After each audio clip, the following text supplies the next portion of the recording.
আপনি কি জানেন একবার ডাব্লিউডাব্লিউইতে রোমান রেন্সকে প্রাণে মেরে ফেলার চেষ্টা করা হয়েছিল, কিন্তু এমন একজন রেসলার রোমান রেন্সকে মেরে ফেলতে চেয়েছিলেন, সেই রেসলারের নাম শুনলে আপনিও অবাক হবেন।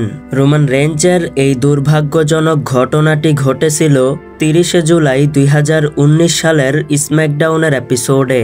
রোমান রেন্স একটি ইন্টারভিউ দিতে যাচ্ছিলেন। ঠিক সেই সময় তার উপর অনেক বড় একটি লোহার কাঠামো আছড়ে পড়ে। তবে রোমান রেন্স লোহার কাঠামোর তলে পড়ে গিয়েছিলেন, কিন্তু রোমান রেঞ্জের ভাগ্য এতটাই ভালো, রোমান রেঞ্জের কোনো ক্ষতি হয় নাই। এর পরের সপ্তাহে রোমান রেন্স লকার রুমে যান, বাডি মার্ফিকে আটকে দিয়ে সেখানে থাকা প্রত্যেকটি রেসলারকে বের করে দেন।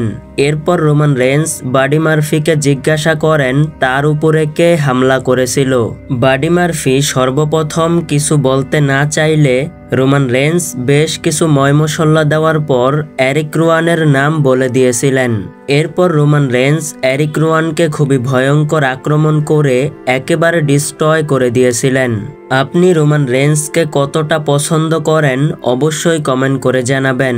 এমনই আরও ইন্টারেস্টিং ভিডিও পেতে চ্যানেলটিকে সাবস্ক্রাইব করে রাখবেন।